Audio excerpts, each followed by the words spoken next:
Hey everybody, I'm Will and welcome back to the Digital Imaging channel, and today we are going to go over the 5 most frequently asked questions that we get about microfilm scanning.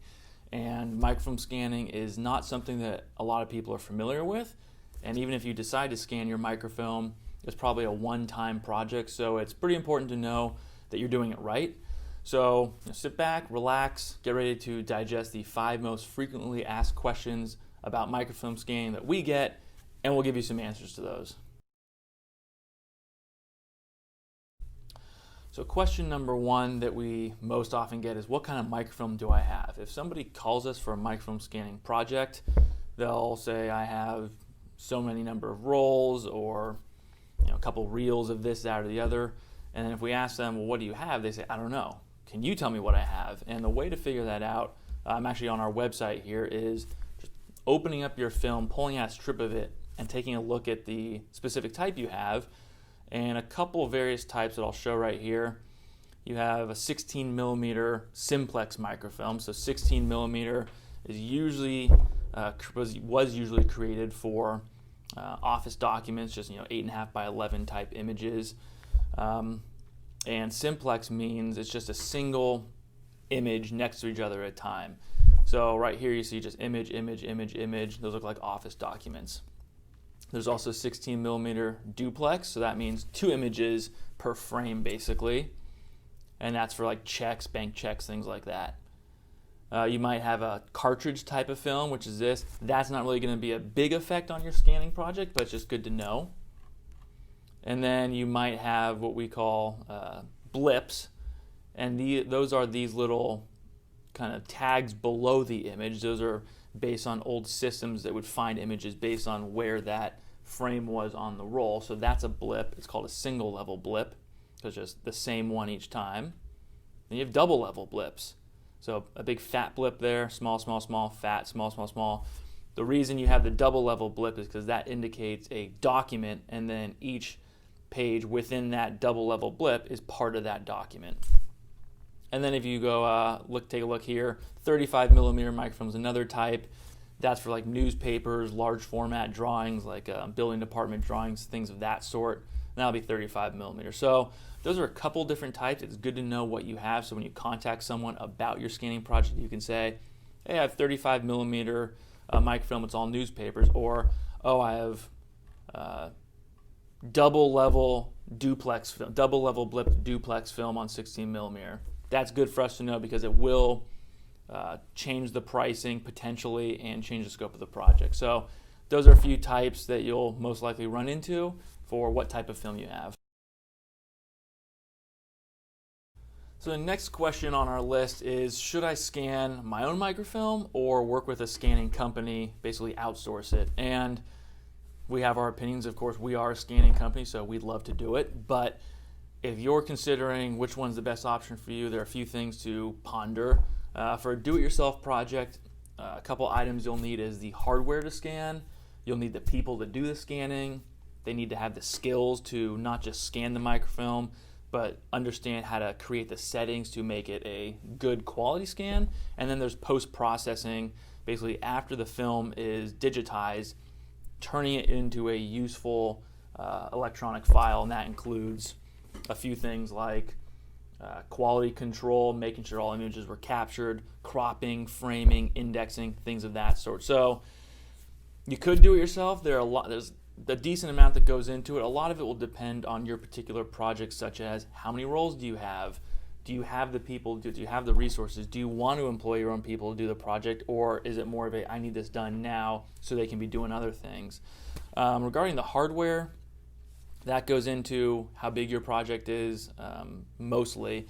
So there are some microfilm scanners you can get, the kind of like the type you'd see at libraries or public departments, like a building department. You walk in, you can view some microfilm on a machine. Those would be best for smaller projects. So if you have a kind of small personal collection, you want to digitize a few rolls, or just look at the information and digitize pieces of the rolls at a time, that might be best. But if you're looking at couple hundred, couple thousand rolls, it's going to take a long time to digitize those and scan them. So the production style hardware, like the machines we use, they're pretty expensive, and they require some maintenance, some knowledge about how to use them properly, and that's not really suited for a do-it-yourself type of project. Outsourcing, hiring someone like us is, it's all taken care of. We'll work with you on the scope of the project, what you want done, give you the pricing, you get us the film, and then we just take care of it for you, and you end up with basically a digital archive of all your microfilm records, and you don't have to worry about doing any of it. So a couple things to consider. It's really dependent on what you want to do. There is no right answer. We would probably go one direction, say outsourcing is better because it's quicker. It may seem like it costs more, but then that's based off of you thinking, oh, it's free if I do it, not considering the labor hours and the equipment you have to buy, and then the length of time it's going to take, and maybe fixing and editing later on and correcting things that went wrong and learning all the processes. So it comes down to what you want, but it is a very, very distinct type of project to do it yourself compared to an outsourcing. So if you have any detailed questions about that, we'd love to hear them and answer them for you and really get into the scope of your particular project and your needs. Next question we get fairly frequently is, what do I get at the end of the scanning project? Basically my digital output. And from our point of view, there are really two main options. The first one being the traditional digital output, which is what you probably think of when you hear about a scanning project. So a PDF, a TIFF file, something of that sort, basically what you use on most likely a daily basis. Okay, I have a bunch of microfilm rolls, you're going to give me PDFs, right? We can. That's absolutely possible. If you get PDFs, you kind of are in the middle of you just get a very basic output, like a folder with some images, or maybe just one giant PDF per roll, and that's cost effective, or it's less costly than the next possibility, which is indexing at the file level. So on a roll of film, you have 2,500 to maybe 20,000 images. There are a lot of different documents on that one roll of film. So if you have a couple hundred rolls of film and you want the file level index, so each record on each roll of film indexed, you're going to pay a lot of money to get that information captured, segregated, and then created to be individual files. So that is a possibility. We can do that. The other option we offer is our digital reel solution, which is basically digitizing the roll of film and replicating it in a virtual format. And I'm showing you a roll here. And then this roll, for instance, is just captured at the roll level. So that is what the roll label said. And then you can scroll along and find the images or documents you need in a very cost-effective fashion. The nice thing about this is you can always do more detailed indexing later, but you may not need to because we can include optical character recognition, or OCR, which provides text search. You may not need it because you can simply just scroll through and find what you need. It eliminates the need to open multiple files or click through individual PDF pages to find what you need. You can just look around as you do now on your film and find the record you're looking for. And once you find that record, you also have the ability to adjust images, basically bring up a grayscale image using this enhance feature here, and then adjust it to your liking with brightness and contrast.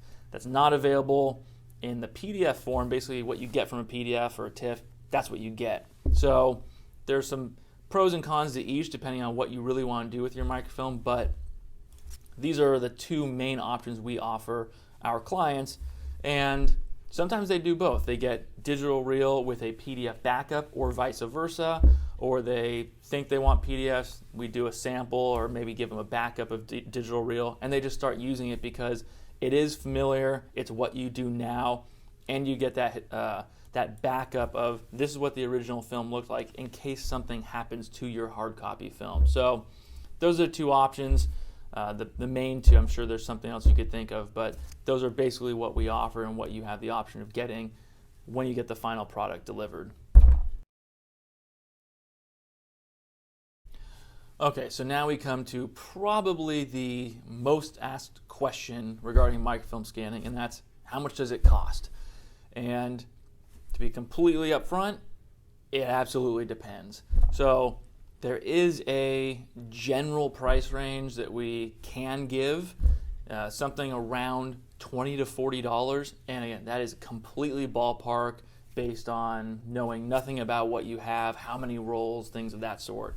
But we do have an article on our website, which I'm going to pop open now, that does give 9 of the factors, at least the key factors. There are always potentially more out there, but 9 key factors that will affect your scanning price. So just quickly going through them, the number of rolls, and this infographic is on our website, it's on our blog if you want to read all the details. Number of rolls, how many do you have? If you have 5 rolls, you're not in the $20 to $40 range. So you can't use that for everything and say, well, your website says $20 to $40 a roll. Yes, very generally, but we're expecting, maybe something a little larger. So if you have 5 rolls, it's not going to be in that range. If you have a couple hundred rolls, now you're in that area where you're probably at the higher end towards the 40, but the higher or the larger number of rolls you have, the lower the unit price usually becomes. So if you come to us and say, I have 5,000 rolls, you're probably closer to the $20 range. The type of film will be important. So that goes back to that earlier question we talked about. What type of film do I have? Do you have, is it duplex film? Is it 100 foot? Is it 200 foot? Are there blips? Can we use blips? Are you getting, is the film condition good? Various reasons for changing the price will depend on what type of film you have. The resolution, very quickly, the standard is 300 DPI, dots per inch, also called pixels per inch. That's standard. If you want something above that, your price could change. The indexing, we talked about that before. Do you want individual file level indexing on the rolls or just the roll level? That is a very big determinant. Also, how complex is the indexing? If there's a lot of information on the roll label, it could still be a little more expensive. Or if we're using blips for indexing, it may not be as expensive because we can just go off of those blips that we were talking about earlier. Using subcontractors. We occasionally use subcontractors for work we do for various things.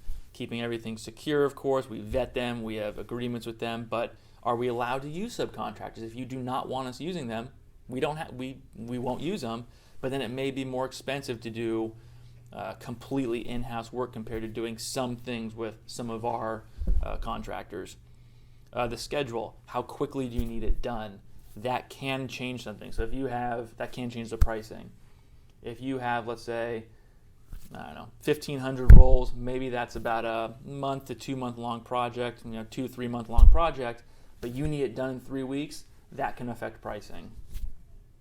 Capacity, that's how much stuff we have in-house, how many projects we're committed to. And if we're just absolutely loaded, it may be we can't get you in right away, or if you must have it done, kind of that schedule, going back to that, we need to bump the price a little bit because we're going to have to shift other commitments out of the way to get your project done. That could affect the price. OCR, that's adding that text search, that can raise the price potentially if you want that text search capability. And then the output, which we touched on earlier, do you want digital reel output or PDF output, or maybe export images and then load them into a system? We can assist with that. Those can all affect the pricing. So $20 to $40 is a complete generalization of a range depending on a lot of things, but it is a place for you to start. So if you want to learn more details about this, about how your particular project might be priced, you can read the article or of course contact us to kind of walk through the process and see what you might be paying for a project. Okay, and now we are at the last question in our group of 5 frequently asked questions about microfilm scanning, and that is, how does the microfilm scanning process work? What happens to my film when I send it to you to do my project? And what we actually have, there's an article on our website that we're looking at here, and we also have a video that's linked in this blog and is also on our YouTube channel about the process that has more detail. This is our 10-step process. We can't speak for how everyone else does it, so we're just going to go over what we do very quickly here. Step 1 is getting your microfilm. That can be done through various ways, transportation methods. We can get it. You can send it to us. You could hire a third party to bring it to us. Various methods there, but we need to get your film. We tag the transportation containers. Your film's going to come in something like a box, a tub, whatever it is, a lockable container. we will tag those boxes for tracking to say we received X number of boxes. We do have secure storage on site, so we have a vault for microfilm storage when we are not actually or actively working on your microfilm throughout whatever part of the process we're on. It'll be stored. We'll create a job order, which is what the sales representative who is working with you, they'll take their scope of work that you've agreed on, turn it into a job order for our production team, and send that to it's called our Unity system for our production folks to actually work on your project. We'll photograph the microfilm labels. That is key for if you're going into digital reel. We use those labels so we can tag them and capture them for tracking purposes, which actually ties in number 6, tagging microfilm with UID barcodes. UID is a unique identifying number, and so if you have 1,500 rolls in your project, we can tell you exactly where every single one of those rolls is throughout the process flow of your project at any given time. So you may have a process flow that's 10 steps. It's a very simple project. It may be 50 steps, but we can tell you exactly where every single roll is in that process at any given time. Microfilm preparation is basically getting density checks of your microfilm to put the calibrations into the microfilm scanners. We'll check for any tears, rips, things like that. We can splice them. Sometimes film is just so bad it shouldn't be scanned. We've seen that. So we're checking for all that before we actually scan the film. Step 8 is the actual scanning of your microfilm, turning it into a digital format.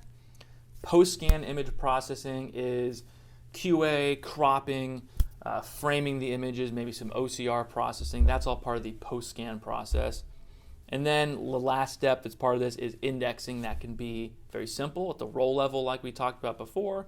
It may be file level, whatever it is. That's the last step of the process to get you your digital images from the microfilm.